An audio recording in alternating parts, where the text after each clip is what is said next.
E a gente passa agora para o nosso querido e saudoso Paulo Muniz, do mundo da biotech, que estava Bom, sumido, mas apareceu. Que bom, Paulão!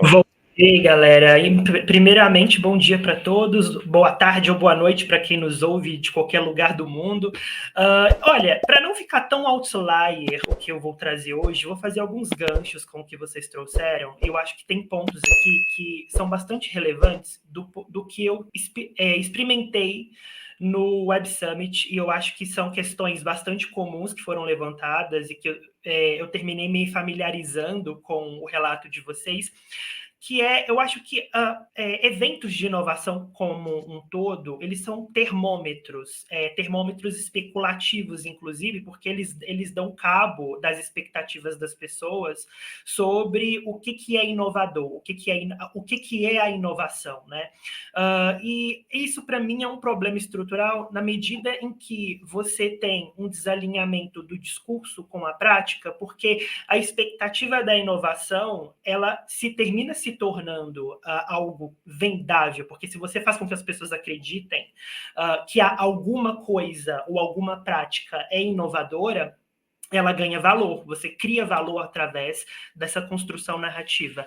O ponto é que quando você tem esse deslocamento muito desproporcional da expectativa das pessoas, a gente está falando de economia comportamental aqui, em relação a aquilo que está sendo produzido nos mercados, aquilo que está sendo produzido como solução, a gente tem o que a gente chama de uma bolha, né? Então, fico pensando em que medida esse termômetro, que são os eventos de inovação, eles indicam esse descolamento da economia real versus a economia teórica da expectativa.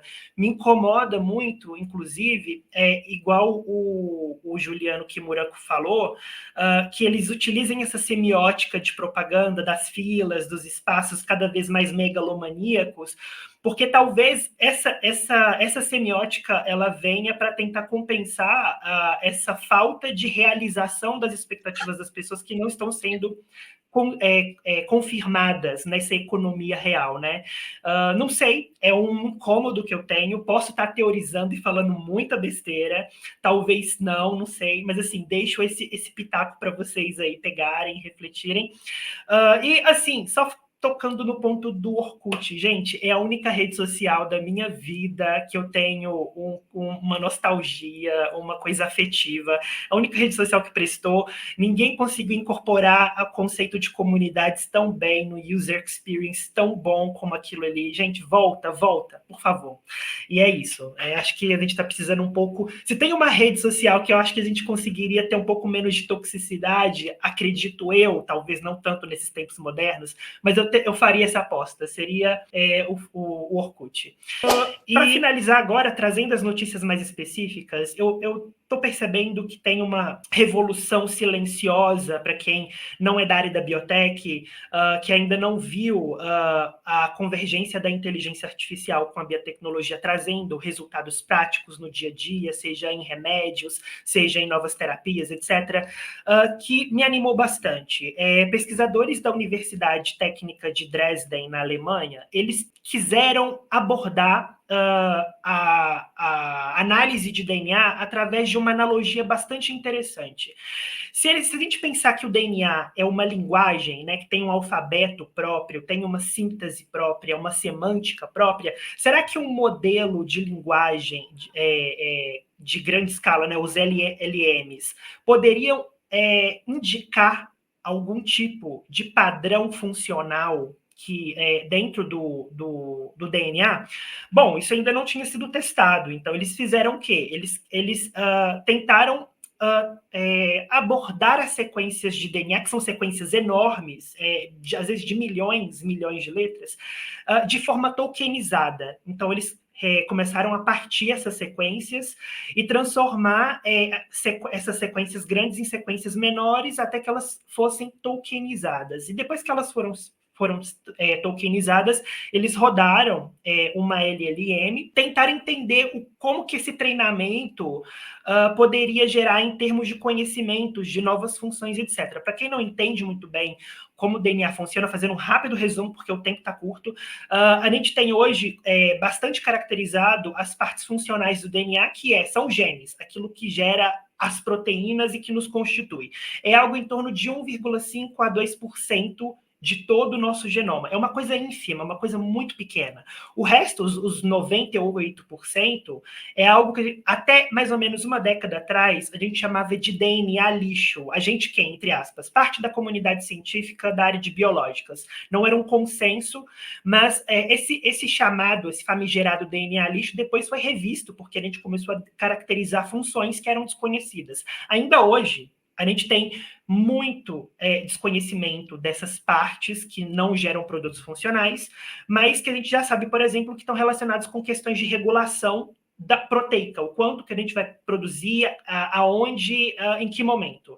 Então, como a gente não tem essa capacidade ainda analítica de resolver esse quebra-cabeça, essa inteligência artificial fez o trabalho pesado e ela conseguiu descobrir, tokenizando o DNA, sequências que têm grupos funcionais, e ela foi cruzando esses grupos funcionais com a literatura que a gente já tem hoje.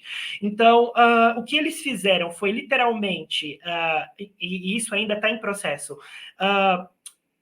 o que a gente poderia chamar disso? Descriptografar aquilo que a gente não estava entendendo sobre o que determinada letra do DNA, junto com outra letra, faz em termos de funcionamento químico e o que isso significa em termos semânticos.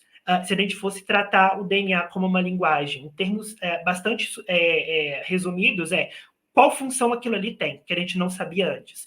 Isso abre uma porta bastante significativa para o que diz respeito a novas terapias, a novas abordagens farmacêuticas, a novas abordagens biotecnológicas em produção industrial, em outras espécies, em outros genomas, e é algo que a gente não tinha antes em termos de abordagem, utilizando a inteligência artificial aplicada à biotech. Fiquei bastante surpreso com isso, é uma notícia recente, tem 2 semanas, e espero que isso já nos próximos anos ou nos próximos meses gerem resultados práticos para as pessoas e para a população, porque é algo realmente assim paradigmático, tá? A gente está entrando num novo paradigma. E para fechar, às vezes, vocês falaram aí das filas dos eventos, eu fiquei lembrando daquele ditado, às vezes, a melhor abordagem para resolver o problema é aquela coisa que é a mais tradicional possível, a mais rústica possível, e não ficar enrolando tanto. Isso também serve para um último estudo, que eu vou falar rapidamente, que eles utilizaram seleção natural, utilizando bactérias para a produção industrial de celulose, porque a gente tem um problema estrutural da biotech, que é quando você tira do laboratório uma cepa, uma bactéria, ou o que quer que seja, um organismo geneticamente modificado, e leva ele para a indústria, ele perde a sua capacidade de eficiência, porque você aumenta a escala. Aumentar a escala para a biotech é um dos gargalos centrais dessa área de conhecimento. E eles pensaram, se a gente conseguisse criar bactérias em vez de pensar com o que a gente tem na literatura e fazer modificações específicas, a gente joga num bioreator com luz UV e deixa elas entrando em mutação aleatória e a gente vai fazendo uma triagem. Foi isso que eles fizeram, eles descobriram que a eficiência de produção da celulose aumentou em 60% quando comparada aos métodos focados de alteração genética, de edição do genoma. O que demonstra que a natureza, às vezes, tem métodos muito mais inteligentes do que aqueles que nós, cientistas, criamos para fazer com que as bactérias que já estão lá sejam mais produtivas. Espero que isso faça com que a gente repense a engenharia de produção de OGMs, de organismos geneticamente modificados, e diminua esse gargalo de transferência de produtos de laboratório para a produção em alta escala na produção industrial. É isso.